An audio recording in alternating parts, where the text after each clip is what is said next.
Decorations వేయడం కానీ లేకుంటే ఏదైతే చెప్పడం కానీ మీరు చేస్తూ ఉన్నారో దాని గురించి ఈరోజు నేను మీకు చెప్పాలి, కనీసం నా వైపు నుంచి కూడా మీరు వినాలి అనే ఒక బాధతో నేను ఈరోజు వచ్చి చెప్తా ఉన్నాను. సో దయచేసి మీరు అందరూ కూడా వింటారు, విని నాకు కూడా మీ ద్వారా న్యాయం జరుగుతుందనేసి నేను ఈరోజు ముందుకు వచ్చి మాట్లాడుతూ ఉన్నాను. ఫస్ట్ నేను కూడా చెప్పేది వినండి, తర్వాత మీ ఇష్టం. సో ఎవరైతే మదన్ మోహన్ మానిపాటి మా డిపార్ట్మెంట్కి వెళ్ళి కంప్లైంట్ చేస్తున్నారో దాని మీద ఈరోజు నేను క్షుణ్ణంగా మీతో మాట్లాడతాను. మా మ్యారేజ్ 2013లో అయింది. నవంబర్ 2013లో పెళ్ళి అయింది మా ఇద్దరికి. ఇది అరేంజ్ మ్యారేజ్. 2013లో పెళ్ళయింది. 2013 నుంచి మేము ఒక 1 year ట్రావెల్ చేసాం. ఆ 1 year ట్రావెల్లో 2 కవల పిల్లలు, నాకు 2 పాపలు. నేను ఇంకా నా లా కంప్లీట్ చేయలేదు అప్పటికి, నేను ఇంకా లాలోనే ఉన్నాను. 2010 నుంచి 2015 వరకు నా లా గ్రాడ్యుయేషన్ నేను కంప్లీట్ చేయాల్సి ఉంది. సో లాలోనే నాకు పెళ్ళి అయింది. సో 2014లో నేను కన్సీవ్ అయ్యాను. 2015లో నాకు పిల్లలు పుట్టారు. ఏప్రిల్ 2015 నా పిల్లలు పుట్టారు. 2015లో మేము ఆగస్టులో ఒకసారి మినిస్ట్రీ ఆఫ్ ట్రైబల్ అఫైర్స్ అని, అందులో మినిస్ట్రీ ఆఫ్ ట్రైబల్ అఫైర్స్ అని ఉంటుంది, అందులో నేషనల్ ఓవర్సీస్ స్కాలర్షిప్ అని ఉంటుంది.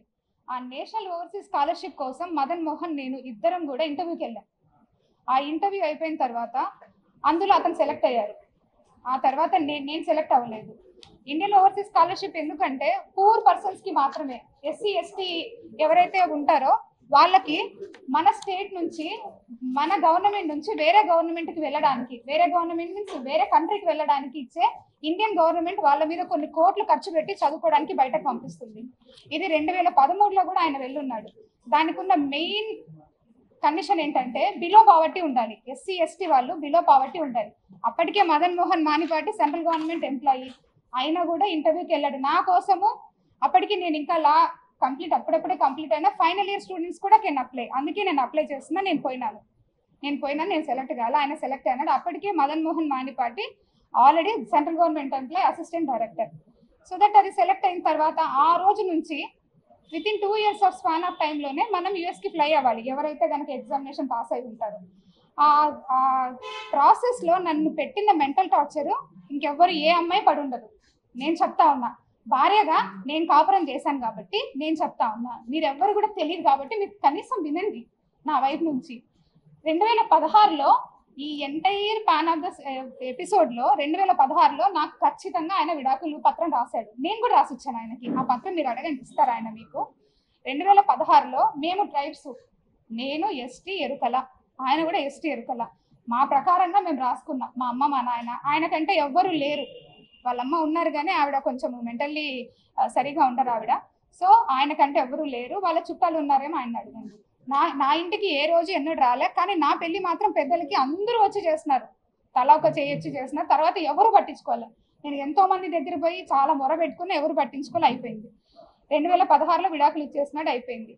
తర్వాత ఆయన ఎవరో దూరం చుట్టం ఏం కాదు, దగ్గర చుట్టం అవ్వడం వల్ల పిల్లల కోసం మా అమ్మ ఖచ్చితంగా వచ్చేవాడు, పిల్లల్ని చూసుకునేవాడు. నేను అశోక్ నగర్లో ఒక చిన్న రూమ్లో జేసీజే కోచింగ్కి జాయిన్ అయ్యాను. జేసీజే కోచింగ్ దిగ్విజయ్లో జాయిన్ అయ్యాను. నేను చదువుకుంటా ఉన్నా, జూనియర్ సివిల్స్ ఎగ్జామినేషన్కి నేను చదువుకుంటా ఉన్నా. నా తిండి నేను తింటా ఉన్నా, నా ప్రాక్టీస్ నేను చేసుకుంటా ఉన్నాను. నేను ప్రాక్టీస్ చేసిన నా సీనియర్స్ కూడా, నేను వాళ్ళ పేర్లు చెప్పాల్సిన ఇప్పుడు బాగోదు, బట్ నేను 2 కోర్టులలో ప్రాక్టీస్ చేసేదాన్ని. ఒక రైల్వే కోర్టులో ప్రాక్టీస్ చేసేదాన్ని, సికింద్రాబాద్ కోర్టులో కూడా ప్రాక్టీస్ చేసేదాన్ని. 2 సీనియర్స్ దగ్గర నేను ప్రాక్టీస్ చేసుకుంటూ నేను చదువుకుంటూ నా బ్రతుకు నేను బ్రతికిన. 2018 నోటిఫికేషన్లో ఏపీపీఎస్సీ గ్రూప్ 1 బ్యాక్లాగ్ వేకెన్సీ, ఆ బ్యాక్లాగ్ వేకెన్సీలో నేను ఎగ్జామ్ రాశాను.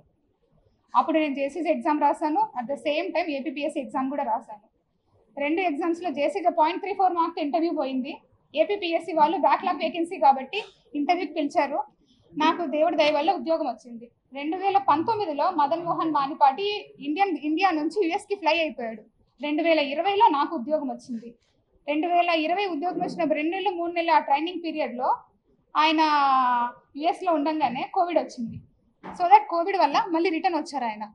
రిటర్న్ వచ్చిన తర్వాత మాకు కూడా కోవిడ్ వల్ల ట్రైనింగ్ మధ్యలో ఆపేసి ఇంటికి పంపినారు ఒక 1 month. తర్వాత మేలో నా first posting Visakhapatnam, very complicated area, ఆ విషయం మీ అందరికీ తెలుసు. అయినా కూడా ఫ్రెషర్ని తీసుకుపోయి ఆడేసినారు. అప్పుడున్న గవర్నమెంట్ కానీ ఏదన్నా కానీ ఆ గవర్నమెంట్లో మేము వచ్చున్నాము.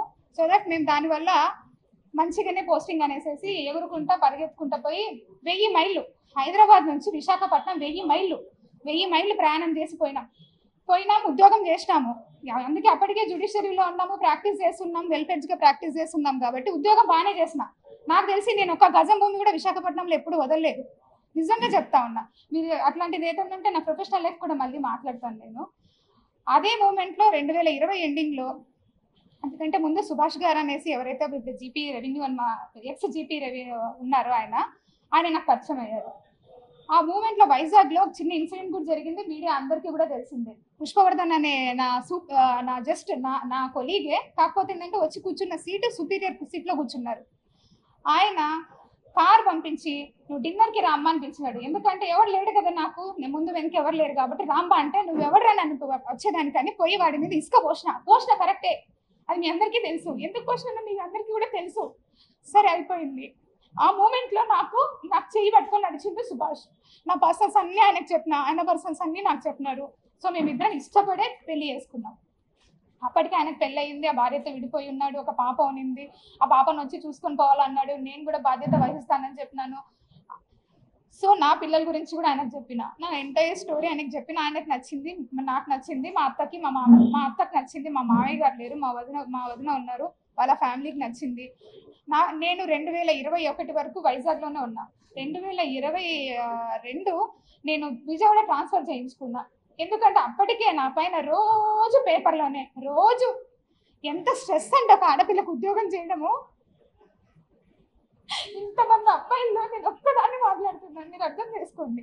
అంత స్ట్రెస్లో కూడా నేను జాబ్ చేసిన.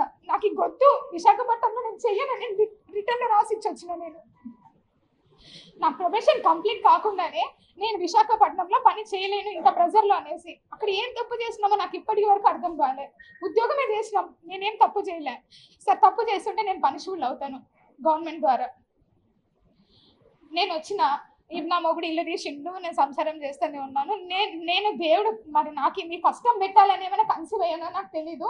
ప్రెగ్నెంట్ అయ్యాను. నేను ప్రెగ్నెన్సీ వచ్చిన తర్వాత బిడ్డను ఏమైనా చంపుకోగలనా నేను?